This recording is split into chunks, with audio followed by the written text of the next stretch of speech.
Hello everyone, welcome to Janice channel. This video will share with you a brief summary about the Escrow. What is Escrow? Escrow is a third-party complaint. According to the agreement reached by the buyer and the seller, Escrow supports in the completion of the transaction and is a neutral third party, ensuring that both the buyer and the seller perform what they should do. After all the conditions are met, Escrow will let the seller get the money and the buyer get the house.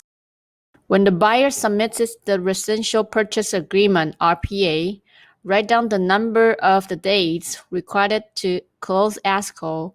For example, it could be 7 days, 14 days, 21 days, or 30 days. Of course, this part needs to be discussed with the real estate consultant and the loan officer first. If there is not enough time to complete the escrow, you will need to negotiate with the seller during the transaction.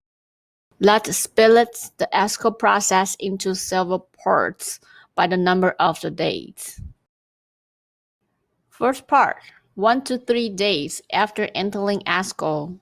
Within 3 days, the buyer makes the payment for the initial deposit, and the buyer should start to arrange inspection and the loan applications. Let's talk about payment first. EMD, earnest money deposit. Usually, the EMD needs to be deposited to escrow in the first 3 days. The steps of the remittance are very important and need to be very careful. The best way is to call the escrow complaint directly to confirm, and you cannot make a transfer simply based on the information on the email. Be sure to call escrow complaint to double check.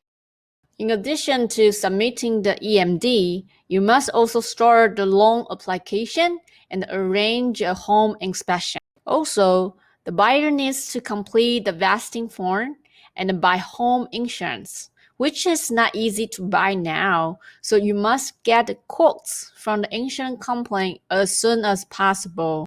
And finalize the city change of the ownership form, PCOR. The second part, in escrow, 4 to 16 days to review the relevant documents of the house and carry out home inspection. Usually, within 5 days, the seller needs to provide some documents.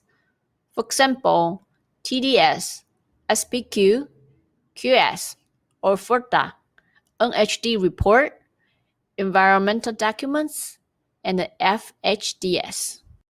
Moreover, the buyer will receive the home inspection report provided by the house inspection complaint.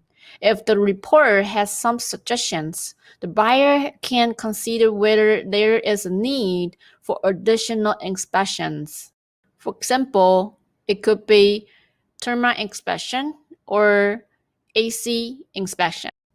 Also, during this period of the time, the buyer will also need to read the title report. The above is the basic process of the escrow part 1. See you next time.